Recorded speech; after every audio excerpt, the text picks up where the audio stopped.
Hello friends. पिछले 2 सालों से कोरोना की जो परिस्थिति बनी हुई है, जिसके वजह से अभी स्कूल, कॉलेजेस और एजुकेशन एक तरह से बंद है। तो ऐसे में एक महत्वपूर्ण जो निर्णय लिया गया है वो सीबीएसई बोर्ड के द्वारा लिया गया है और इसलिए आज मेरे इस चैनल पर ये पहला वीडियो मैं सीबीएसई के 10वीं और 12वीं के क्लास से रिलेटेड बना रहा हूँ। इस वीडियो में मैं आपको बताने वाला हूँ कि 10वीं और 12वीं के बोर्ड ने ये डिसाइड किया है कि 2 सालों में स्टूडेंट्स का जो एक नुकसान हुआ है और एक तरह से उनका जो इंटरनल इवैल्यूएशन नहीं हुआ है, तो उसको मद्देनज़र रखते हुए उनके साल में 2 बोर्ड की परीक्षाएं ली जाएंगी और इसी के आधार पर स्टूडेंट्स का जो इवैल्यूएशन है या मूल्यांकन हम बोलते हैं वो किया जाएगा। तो चलिए विस्तार से जानते हैं अभी इस जानकारी के बारे में। इसमें ये बताया गया है कि सेमिस्टर की सिस्टम से सेमिस्टर 1 यानी टर्म 1 और टर्म 2 ऐसी 2 बोर्ड की परीक्षाएं ली जाएंगी। ये दोनों जो एग्जाम ली जाएंगी, इन दोनों एग्जाम्स के जो मार्क्स रहेंगे वही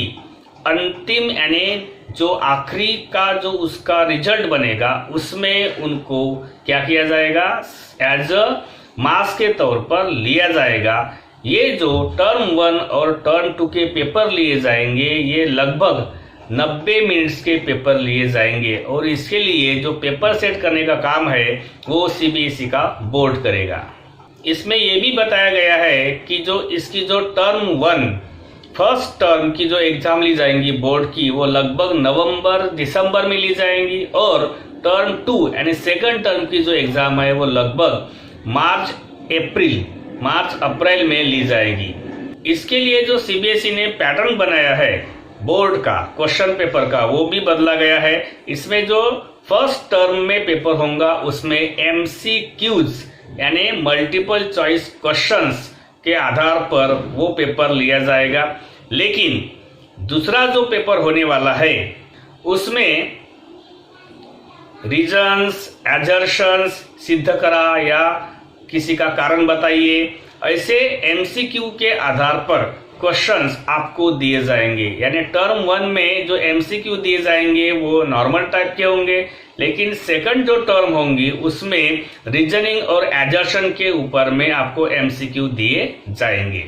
कोरोना की परिस्थिति अगर ऐसी ही बनी रही और अगले साल भी अगर सीबीएसई की स्कूल नहीं भर सकी या फिर सिलेबस नहीं पढ़ाया जा सका, तो ये जो 90 मिनट का एक जो पेपर रहने वाला है इसको 2 घंटे का किया जाएगा। यानी अगले साल भी इसी तरह से 2 टर्म में परीक्षा लेकर उसके ऊपर में स्टूडेंट्स का जो इवैल्यूएशन है या फिर वो जो मार्किंग है वो की जाएंगी, ऐसा सीबीएसई बोर्ड ने स्पष्ट किया है।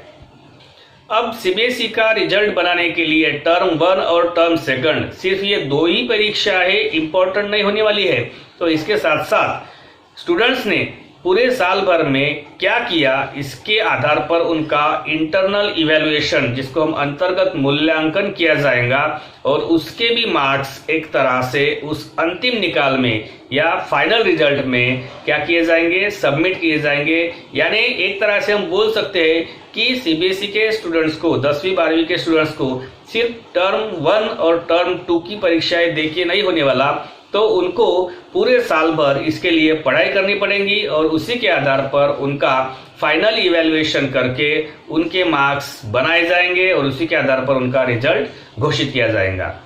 तो आशा करता हूँ कि इस वीडियो में सीबीएसई के बारे में मैंने 10वीं और 12वीं के क्लास के लिए जो एक 2 टर्म्स का इवैल्यूएशन आपको बताया, टर्म 1 और टर्म 2, वो आपको समझ में आया होगा और इसी के आधार पर या इसी तरह से सीबीएसई के 10वीं और 12वीं के बच्चों को एक तरह से परीक्षाएं देके